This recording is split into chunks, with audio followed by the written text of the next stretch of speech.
You disrespected everybody here. So don't even play that game with me that you don't want to be disrespectful. You intentionally were disrespectful. You intentionally thwarted my order. You intentionally then tried to hide and seclude yourself.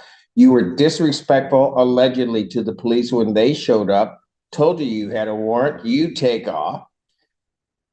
Every move you made has been just coated with disrespect to everybody involved in the process.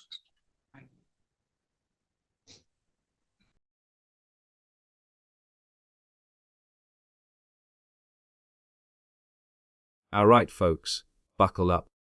Because what you're about to witness is the unraveling of one man's endless excuses colliding head on with a judge who has officially run out of patience.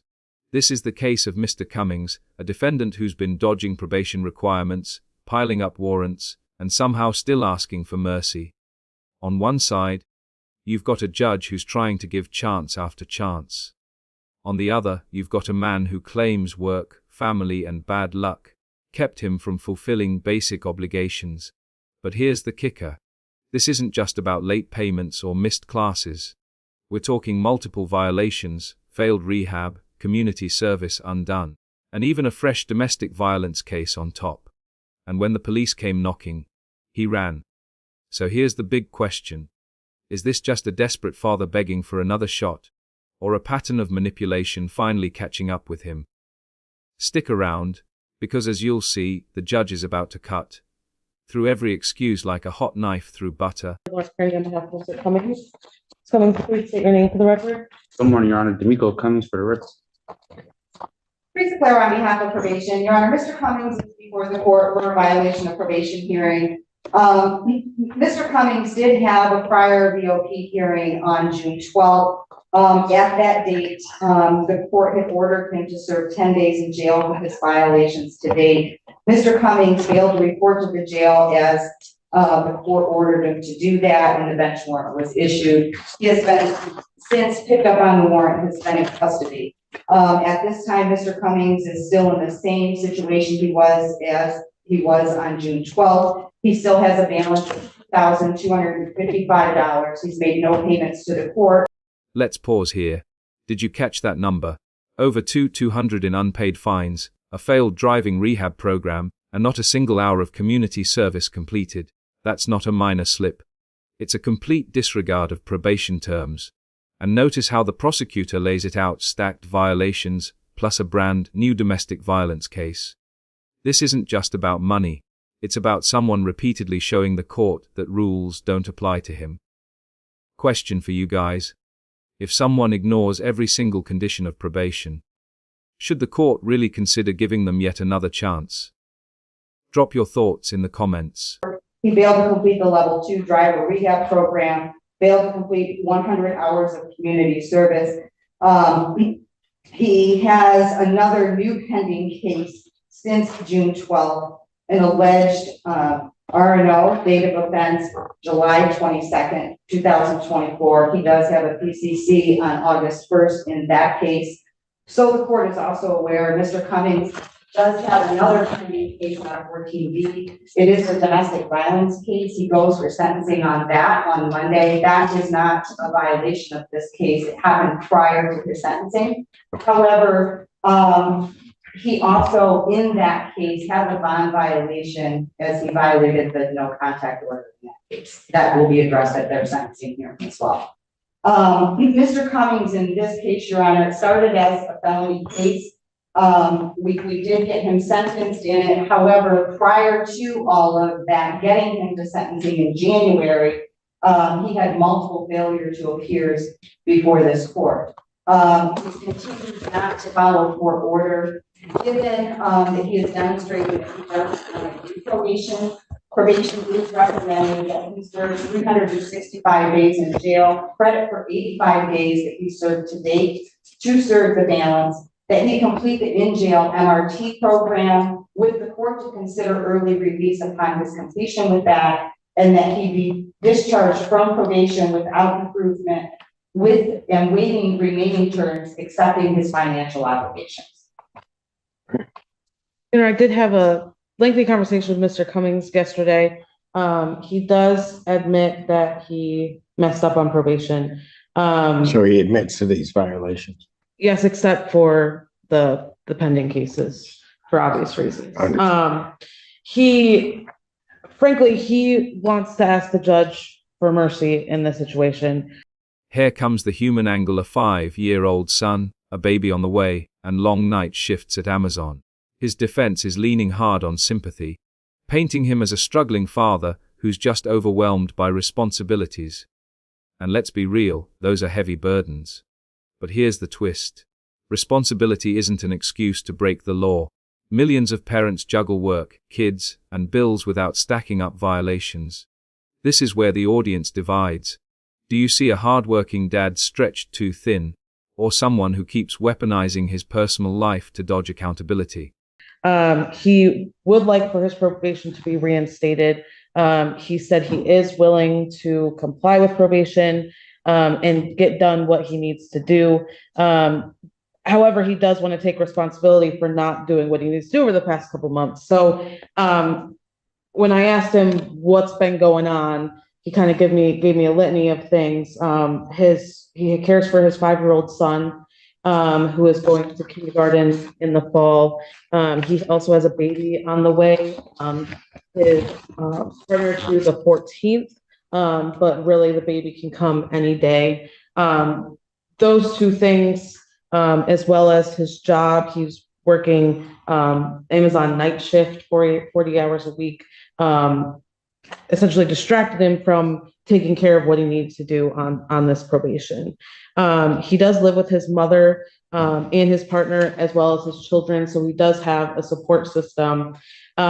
He says he can make payments. He is working full-time, and he does have some savings that he can put a pretty substantial payment toward his fines and costs. He said his mom can come up and pay $1,000 before he even is released from jail.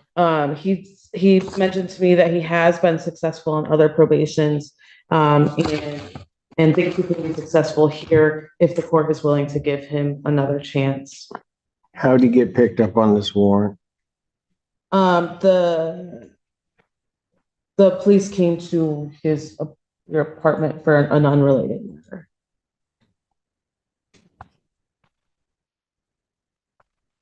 And Mr. Cummings would like to make a statement. He wrote down. Did you have something, Ms. Polero, I before just he? wanted to say, when the police did arrive at the apartment, it was for an unrelated matter, and I believe that he ran, and that's where the new R&O case came from.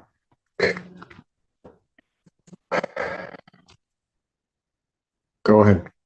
I know. I want to start like this and say I do got a 4-year-old about to be 5 in October, about to start school this fall. I got a daughter due any day this month now. Wow. That's raw emotion right there. He's practically begging the judge, framing himself as a devoted father who just hit a rough patch.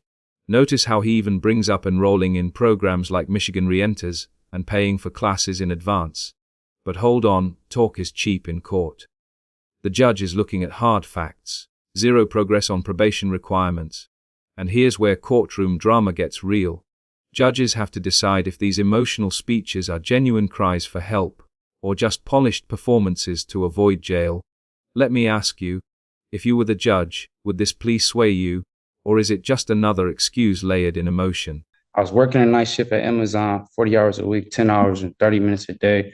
I was laying down on my side, didn't look at it as a punishment, but I looked at it as an opportunity to do better and be better and get my life together. I can't have warrants and actually be responsible for my son and get to school every day or even to a bus.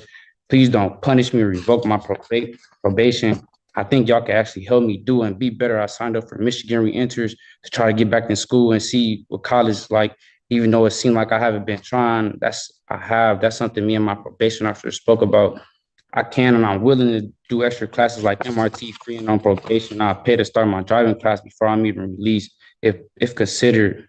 And if you can take thought that I'm on probation for being a victim in a car accident I was in or at fault for, I went to the hospital with bad injuries, just as everybody else. Like, please, Your Honor, I've been getting dealt a bad hand. And I always have just try to be the best I can and resolve every issue the best way possible. Honestly, I'm not the best, but also not the worst. Like, please, Your Honor, I beg you, please, can I have one more chance to show y'all? I actually had a bump in the road and I had to get over it. Please, if you see me again, you can revoke my probation, give me a year or anything. Like, I really do and truly apologize for the confusion and decisions I left y'all, left you, my probation officer, to ponder with. But I really have just been working, trying to be there for my son and the mother of my child that's currently pregnant. Like, please don't punish me yet, but give me one more chance. Like, I'm actually a full-time father and my son stays with me. I can't imagine just leaving my son out the blue like this. He missed me as we speak and think I'm on vacation. I'm going to be a full-time dad to my daughter too. That's due. This is the first time you see me for a reinstatement, and the last time, if possible. I do anything to be there when my daughter is born and put my name on the birth certificate. I watch my son go off to start his first day of school. Your Honor, I plead and please, I do anything, even if it was double my community service, double my restitution, and add extra classes. I do it and complete it all. If you can, please consider everything I said and give me a chance. It would be the biggest and best blessing. I know I haven't paid yet, but I thought I had time to. I had kids, house, and life things to take care of. I haven't started my driver class because I was supposed to start it a month after being released, but I didn't have a job or was told that I had to pay to start it after being released. I know I haven't started my community service, but I checked in the places that let me serve the community legally to get this out the way. If I can, please have one more chance to show y'all. You wouldn't regret it, I promise. But that's all I have to say and ask of Your Honor, sincerely.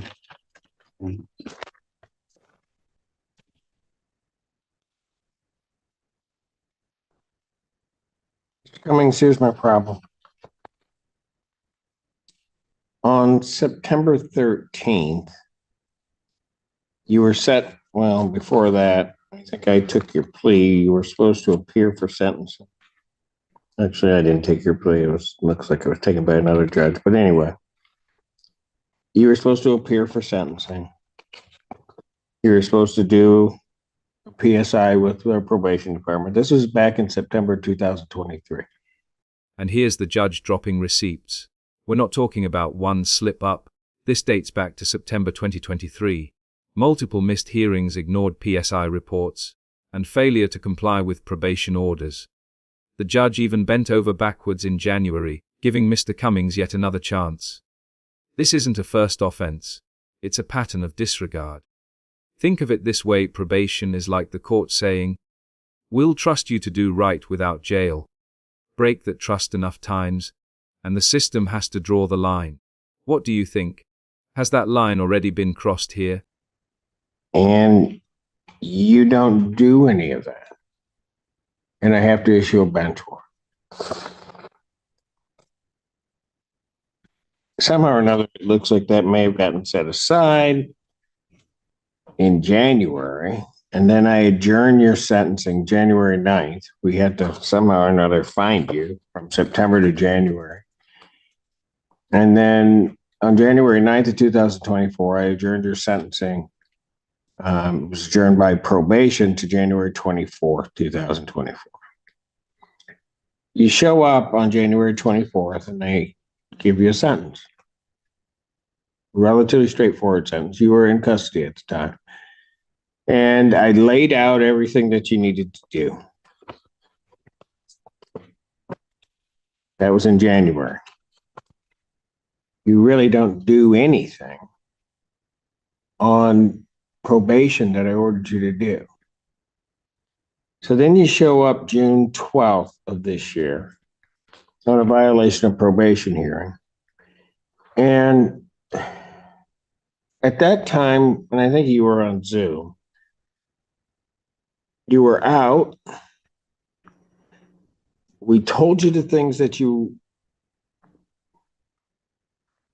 were supposed to do or hadn't done and try to get corrected.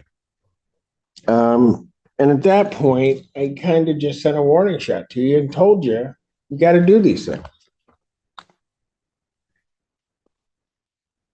And I ordered you and ordered only 10 days. And Ms. Polaro's trying to work with you too. I mean, we didn't order you serve the full time. We said, here are the things you haven't done. You need to get them accomplished. So ordered 10 days in jail, gave you a specific day to report to probation on June 24th, 2024. Did you go? I was in warrant status. I don't think I could have, Your Honor. Oh, you could have. You're right, for sure. And then ordered you to become compliant with all the previous terms that are ordered. So I gave you another shot from January to that June day. The 10 days, because you were on Zoom, I told you exactly what I would do. I said you're to report by 6 p.m. that day, or I was going to issue a bench warrant without bond. You must have thought I was kidding. No, Your Honor, not. Then why didn't you go?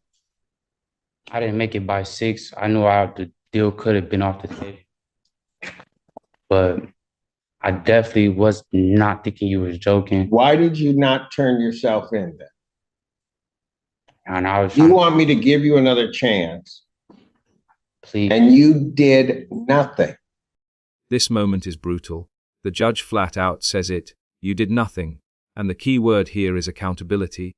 Instead of owning up, Mr. Cummings keeps circling back to excuses, other warrants, financial struggles, family stress.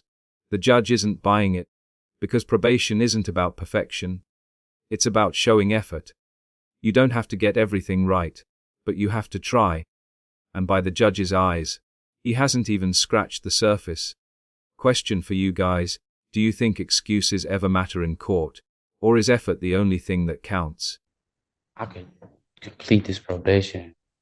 Promise. What? I can and will complete this probation, possibly, if possible. You can't, you do what you want to do.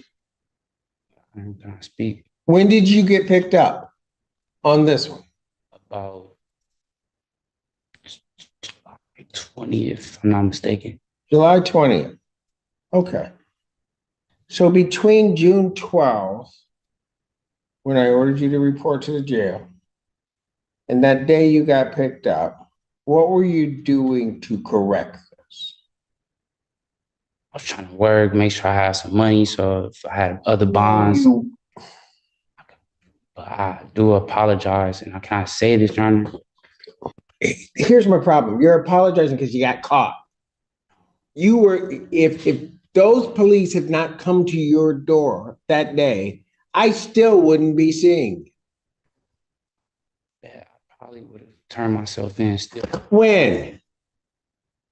That was all. In the 45 days from the time that I ordered it to the time that you got picked up, at what point were you going to turn yourself in? As soon as I had enough funds to take care of other cases that's holding me with no bonds and counties like tickets. And I was trying to be there for the mother of my child that's currently pregnant. I would have done my probation this whole time, but I had other warrants that stopping me from doing my probation. I'm not going to say, yeah, I didn't. I'm not going to say I didn't turn myself in. It was other warrants, other cases that's stopping me from being best at what I can show y'all and doing my probation. I've given you an opportunity to show me. I'm coming up on a year, and guess what? What have you done? Nothing. Nothing. And then you're gonna, and I I tried it. try to give you at least a gentle nudge, and you still don't do anything. Nothing. You tell me one thing on this sentence that I gave you that you've done.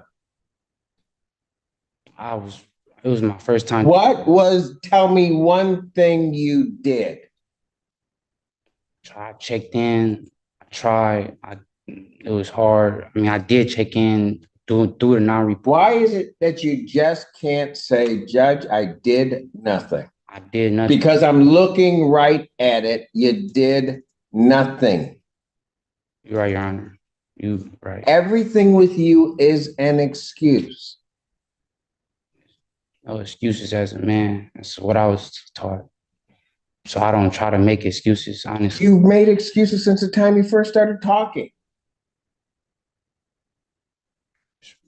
Everything that's come out of your mouth is an excuse.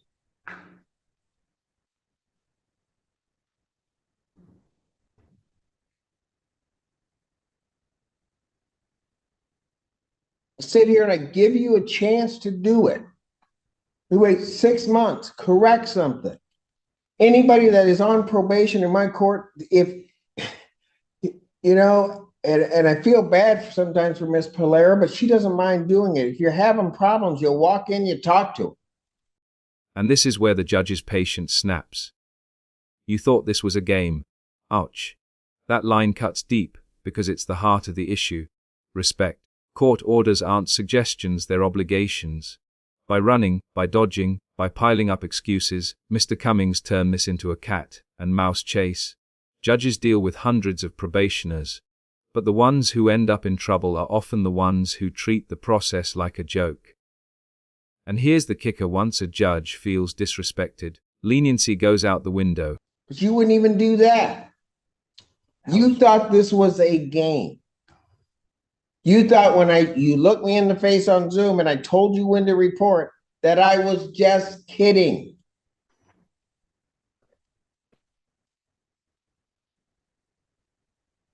Nothing that comes out of my mouth am I kidding.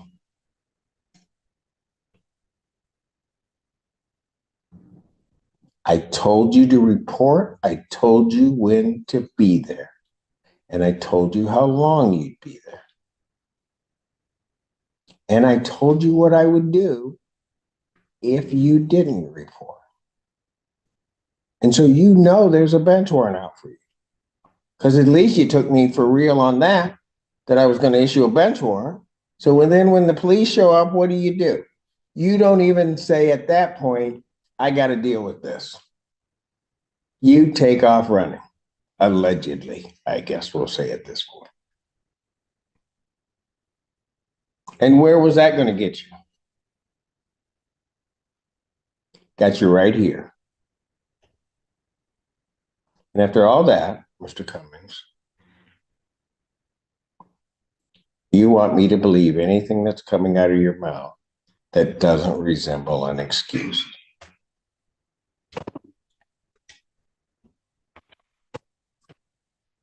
I don't got no reason to be trying to have warrant statuses, and You have no reason for any of this.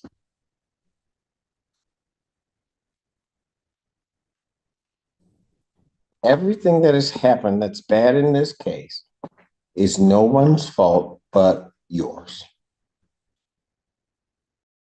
Notice the judge's tone shift here. It's not anger, it's disappointment. Everything bad that's happened is your fault. That's powerful, because it strips away every excuse he's made so far. The message: life circumstances don't cause warrants, choices do. And this is where courtroom drama hits reality. Personal responsibility is the cornerstone of justice. You can't run from it, you can't talk your way out of it. You either step up or face the consequences. And the problem is, had you gotten to your attorneys, had you gone through and you were truly going through doing something, hey, they would have helped you out. There's no doubt, Ms. Perrine or Ms. Pate, they would have been all over my coordinator's email, trying to figure out something to do. Quite frankly, even if you had at that point gotten to Ms. Polera, she would have been trying to do something. I didn't want to be disrespectful. Too late. You disrespected everybody here. So don't even play that game with me that you don't want to be disrespectful. You intentionally were disrespectful. Now we're entering dangerous territory. The judge isn't just saying he failed probation. He's saying Mr. Cummings has been flat out disrespectful to the entire justice system. Ignoring orders, dodging probation, running from police. That's not just negligence, that's defiance. And if there's one thing courts can't tolerate, it's open disrespect. Because if they let that slide, the whole system loses credibility. This is the turning point where mercy is almost completely off the table. You intentionally thwarted by order. You intentionally then tried to hide and seclude yourself. You were disrespectful allegedly to the police when they showed up, told you had a warrant, you take off. Every move you made has been just coated with disrespect to everybody involved in the process. I wasn't trying to be disrespectful, calling my probation officer and not coming in to take care of the business. And I didn't even talk to the police or anything. They didn't tell me anything. Okay. You had a warrant, you knew it, you took off. And if I didn't have those two gentlemen behind you right now, you'd run off again. Definitely. Every time. Yes, that's what you do. I can't run. What? I can't run. You can't run? I can't run. Never. I know, because you kept running before. And that's why you're here right now. That's all that you've been doing. Doing nothing and running. I haven't had the probation because I had warrants for other cases. I would be straight on track with probation to this day. If it wasn't for the other warrants, Your Honor, I promise you.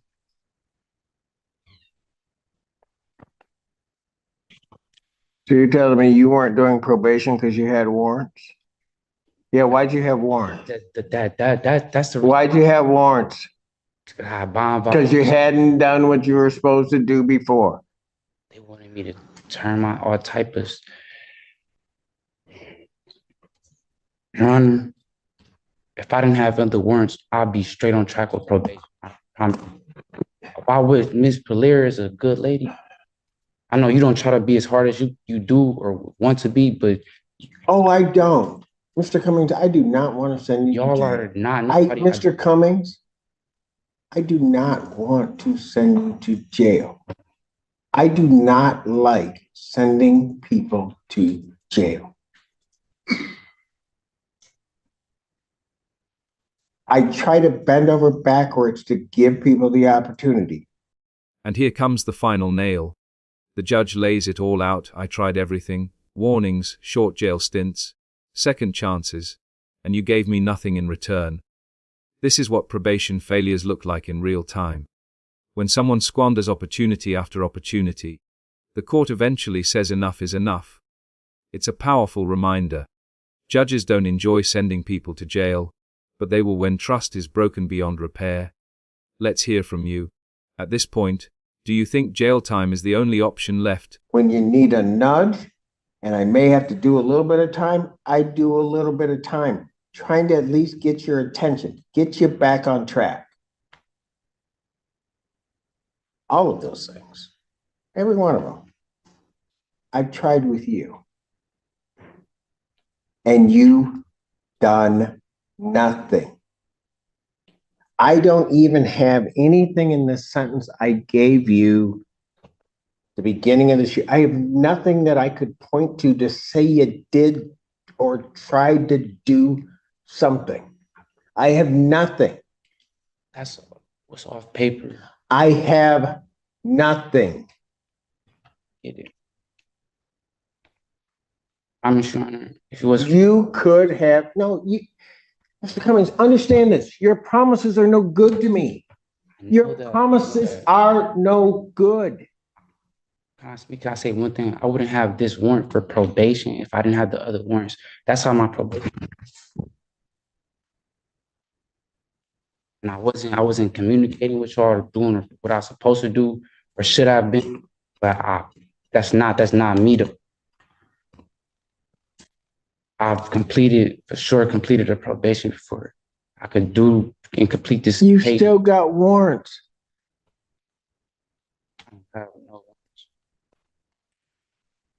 Everything, this is what I had to take care of. If it ain't a ticket, this is the only things I had to take care of. Your Honor, I think he's referencing the domestic violence case that he did have a warrant for. But he still does have a warrant out of 35th. And he does have that drug license. You don't take care of business. I can't help you. I really can't.